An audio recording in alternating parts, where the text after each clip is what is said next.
The Nepal Communist Party Standing Committee, which was scheduled to take place today, has been postponed till the 28th of July now. However, top leaders held talks without Prime Minister KP Sharma Oli.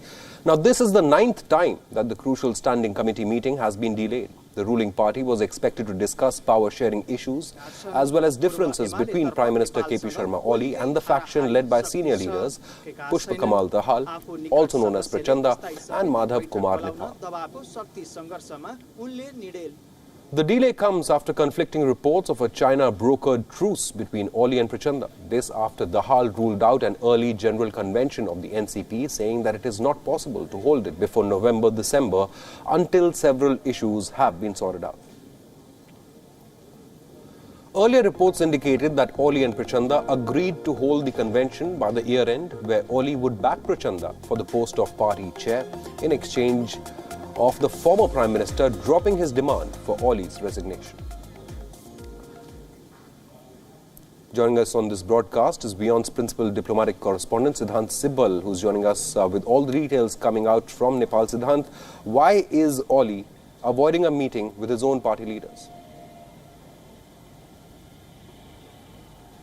Well, there could be several reasons, but biggest, of course, looks like the deal which both the fractions, the Oli faction and the Dahal faction, were able to reach over the weekend, which of course is brokered by the President of Nepal.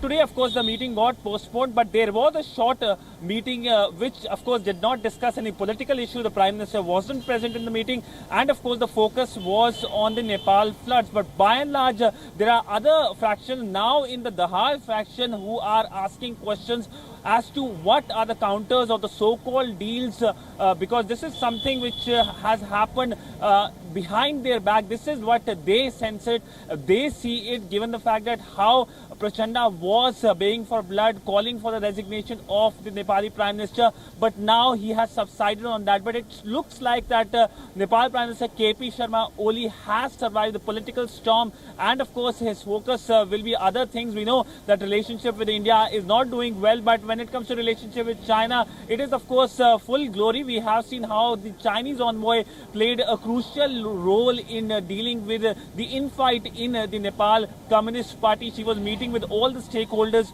of the Nepal Communist Party, and this was something that came on the front pages of Nepali newspapers as well, which of course drew the ire of the society there. Now of course the Chinese have understood that it's going to backfire if there will be an open interference. They will of course talking to the other leaders of the NCP, but by and large the Chinese role in the Nepali politics is something that has been highlighted by this recent saga of the infight between the ruling Nepal Communist Party.